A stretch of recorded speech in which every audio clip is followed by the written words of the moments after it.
Long ago, in the quiet village of Umuoma, there lived a man whose life carried both honor and ruin. His name was Obina, the palm wine keeper of the village. By day, he climbed the tall raffia palms, bringing sweet wine that gladdened hearts and sealed friendships. By night, he kept watch over the sacred tree, the one reserved for the ancestors. The people trusted him more than gold, more than words, more than blood. But trust, like palm wine, is sweetest before it sours, and on a certain moonlit night, a choice was placed before Obina, one that would test his loyalty, his marriage, and his very soul. And it all began the night a stranger knocked on his door. Welcome to African Kingdom Folktales, where every tale carries a lesson. Sit back as we take you on this amazing journey. Obina was not a rich man, but he was respected. His small mud hut stood at the edge of the village, where the forest met the farmlands. Every morning, before the cock crowed, he carried his gourd and climbed the tall palm trees, his knife flashing in the dim light as he tapped the sweet sap that the people loved. Children cheered when he returned with his calabash, and elders blessed him whenever he passed. The villagers called him Nana Nku, father of palm wine. They said his hands never failed, and his wine carried no deceit. But Obina was more than a tapper. He was also the keeper of the sacred palm, the tree from which the ancestors' wine was drawn during the great festivals. No man touched it without his hand. No stranger approached it without his eyes. His wife, Amaka, often sat outside their hut, grinding pepper or sweeping the compound, her face calm but her eyes restless. Unlike Obina, Amaka was not content. She wanted silken wrappers, gold earrings, and a bigger house. She loved her husband, but poverty pressed on her like a tight rope. On the night the trouble began, the moon was full, spreading silver light over Umuoma. Obina was preparing his raffia ropes when a knock came at his door. "Who comes so late to a palm wine tapper's hut?"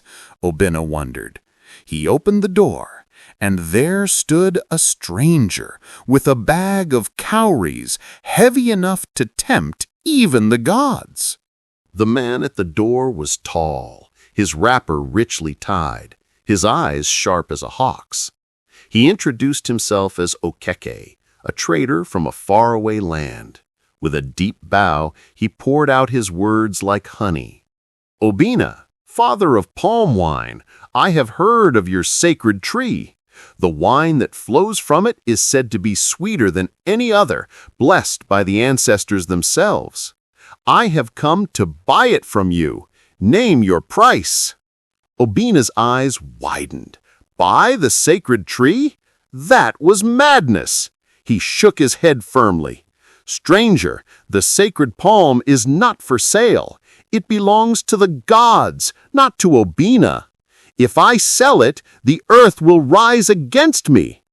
But Okeke smiled slyly and dropped a leather bag on the floor. When it opened, the hut filled with the shimmer of cowries, more money than Obina had ever seen. Enough to build 3 huts, to marry more wives, to live like a king. Amaka, who had been listening from the corner, gasped softly. Her heart raced as she saw the wealth glitter in the dim firelight. She looked at her husband and whispered, "Obina, think well.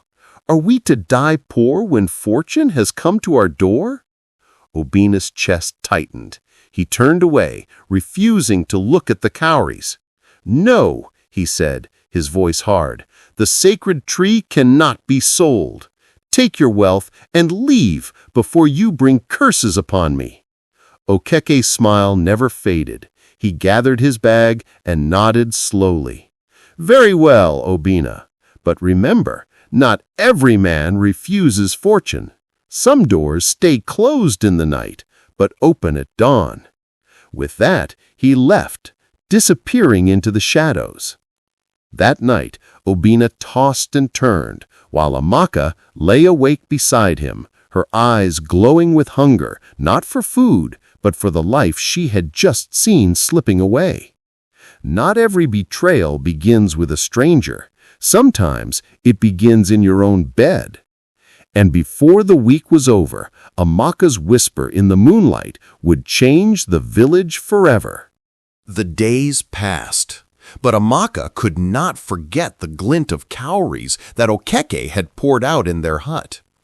Each time she went to the stream to fetch water, she envied the other women with their bright wrappers and beaded necklaces. Her heart burned with silent fire. One night, as Obina snored from the tiredness of his day's work, Amaka slipped out quietly. The moon was high, casting silver light on the village paths.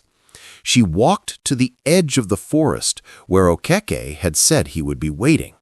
And there he was, leaning against a tree, his eyes gleaming. "You came," Okeke said softly, as if he already knew she would. Amaka lowered her voice. "My husband is stubborn. He fears the gods more than he loves his family. But I cannot continue in this poverty. If you still want the sacred palm, I will help you. Only promise me a share of the wealth." Okeke's laugh was like dry wood cracking in fire. "You are wise, woman. Many great men are brought down not by their enemies, but by those closest to them." He handed her a small bracelet made of bronze. "When the time comes, wear this, and I will know the door to the sacred tree has been opened." Amaka held the bracelet tightly, her heart torn between guilt and greed. She knew she was betraying her husband, but her mind whispered, "Is it betrayal to lift your family from suffering?" In that moment, she convinced herself she was doing it for both of them. But what she did not know was that one whisper in the dark could unleash a storm on the whole village. The festival season drew near. The sacred palm was meant to provide wine for the great libation to the ancestors. Every year, Obina tapped it carefully, offering the first drop to the gods before anyone tasted it. The whole village depended on it for blessings. But on a certain night, Amaka persuaded Obina to rest. "Husband, you have worked enough. Sleep tonight. I will watch the compound." Exhausted, Obina agreed. His snores soon filled the hut. Amaka crept outside, wearing the bronze bracelet. In the shadows, Okeke appeared like smoke. Without a word, she led him through the narrow path to the sacred palm. The tree stood tall, its bark glistening with moon dew, its leaves whispering in the night breeze. It was said that the ancestors' voices could be heard in its rustling, but Amaka's ears were deaf to warnings. Okeke wasted no time. With a sharp knife, he tapped into the tree and collected its sap. The air seemed to shiver as the first drop fell. Somewhere far off, a dog howled, and the wind rose suddenly. Amaka felt a chill, but hardened her heart. Okeke filled his gourds and pressed another bag of cowries into her hand. "Take this, woman of wisdom. Your husband will thank you later." But when she returned to the hut, Obina stirred and caught sight of the bag she tried to hide. "Amaka, where did you get this?" he asked, his voice heavy with suspicion. She froze, her tongue dry. But before she could answer, a gust of wind shook their hut violently, and the calabash hanging above the fire cracked into two. Obina's heart sank.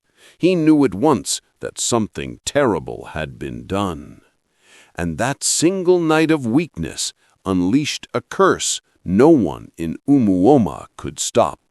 The long-awaited festival dawned. Drums thundered across Umuoma, and dancers painted in red and white chalk leaped around the village square. The elders sat proudly, waiting for the sacred wine. Children laughed, women clapped, and the air was thick with joy. Obina, dressed in his best wrapper, carried the calabash of palm wine he had tapped that morning. But as he walked into the square, something felt strange. The liquid sloshing inside seemed heavier, darker. He frowned, but pressed forward. The chief priest, Eze Nanana, raised his staff and chanted, "Let the ancestors drink first, that the land may be blessed." Obina knelt, poured the first drops onto the earth, and waited. Normally, the ground absorbed the sacred wine instantly, a sign of acceptance. But this time, the drops lingered on the soil like oil. The ground refused to drink. A hush fell. Then the chief priest's eyes widened. He dipped his finger into the wine and sniffed it. His face turned dark as thunderclouds. "This is not the wine of the sacred palm," he roared. The drums stopped. The dancers froze mid-step. "Who has defiled the covenant of Umuoma?" All eyes turned to Obina. His hands shook. The calabash slipped from his grip, shattering on the ground, spilling its tainted contents. Murmurs spread like wildfire. Women gasped, men muttered, and children clung to their mothers.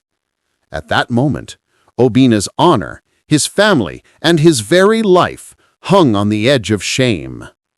But in the shadows of the crowd, Okeke smirked, knowing the trap was closing. That evening, the elders summoned Obina to the village square. Flames from the great fire lick the night sky. The whole village gathered to witness judgment. "Obina, keeper of the sacred palm," the chief priest began, "you have failed your duty. Unless you speak, the gods will strike you down." Obina fell to his knees.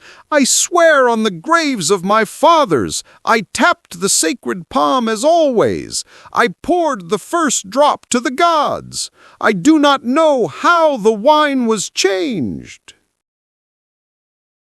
But then an elder noticed the bronze bracelet glittering on Amaka's wrist as she tried to hide behind the women. "Woman, where did you get that?" he demanded. Amaka froze. Her lips trembled, but no sound came. The villagers surged closer. Some whispered, others hissed. The bracelet was known to be Okeke's, a gift he gave to his secret lovers. Eze Inanna slammed his staff to the ground. "So it is you! You opened the door to betrayal! You sold your husband and your people for cowries!" The crowd erupted in anger. Obina's chest burned as if pierced with hot iron. He turned to his wife, tears mixing with fury in his eyes. "Amaka, you!" His voice broke, but his body shook with rage. Amaka dropped to her knees, weeping, clutching the bag of cowries as if it could shield her. But the people spat at her, cursing. Some shouted for her to be banished, others for her to face the wrath of the gods. In the distance, Okeke slipped away into the forest, his smirk fading as the wind howled louder than before. For the gods had seen everything, and no thief of the sacred palm escaped their eye. That very night, the curse began to fall, not just on Amaka, but on the entire village of Umuoma. That night, the skies above Umuoma turned red with lightning. Thunder rolled as if the gods themselves marched across the heavens. Elders warned the villagers to remain indoors, but fear had already seized their hearts. At midnight, the sacred palm tree, the one that had always flowed with sweet wine for generations, dried up in a single breath. Its leaves withered, its trunk cracked, and the sap turned bitter. The people wailed, for they knew the gods had withdrawn their blessing. Goats gave birth to stillborns. Yam barns grew mold overnight, and the river that once shimmered with fish ran muddy and foul. Everywhere the curse left its mark. The villagers gathered before the shrine, begging Eze Nanana for a solution. The priest raised his voice. "The gods have spoken. Until the betrayer is cleansed and the thief confesses, Umuoma shall know no peace." All eyes turned to Amaka, who still sat with swollen eyes, clutching her bag of cowries. She shook her head, denying, though her trembling hands betrayed her.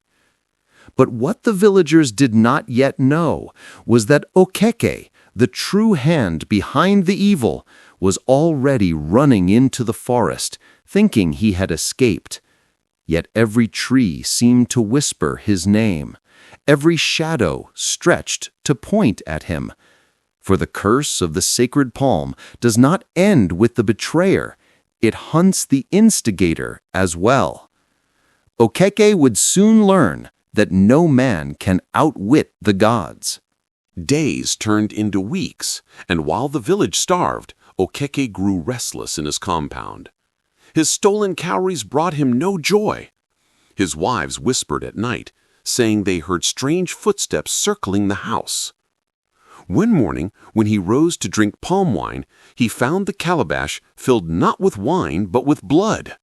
He screamed and flung it away, but when his servants rushed in, they saw only spilled wine. At night, spirits tormented him in his dreams. He saw the sacred palm chasing him through the forest, its roots grabbing at his legs, its branches striking like whips. He woke drenched in sweat, his heart pounding like the drums of war. Word spread quickly, Okeke had gone mad. The elder summoned him, but he refused to appear. He locked himself inside his compound, muttering to himself, accusing shadows, cursing unseen enemies. The villagers whispered, "The gods have found him." Even Amaka, who once admired his power, now feared to speak his name. But Okeke's torment was only the beginning, for the curse demanded a greater price. What began with betrayal now demanded blood, and the gods had already chosen whose blood it would be. The curse tightened its grip on Umuoma. Children grew thin, mothers wept, and even the strongest warriors bowed their heads in shame. Still, Okeke refused to confess, clutching his cowries like a dying man holds breath. But one fateful evening, as the sun bled red across the sky, the people gathered before his compound. The elders pounded their staffs upon the earth, chanting, "Okeke, son of the soil, answer the call of the gods."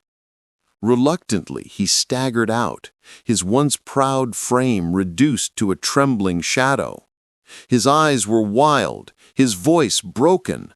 I did nothing," he stammered, though sweat ran down his face. Then, before the whole village, Amaka stepped forward. She fell on her knees, sobbing, "Forgive me, Umuoma. I betrayed you, but he—" She pointed at Okeke, her voice shaking. "He gave me the cowries. He forced me into shame. He is the true serpent." The crowd gasped. All eyes turned to Okeke. The priest, Eze Nana, lifted his hand and declared, "The gods have revealed their truth, and their judgment is final." At that very moment, thunder cracked.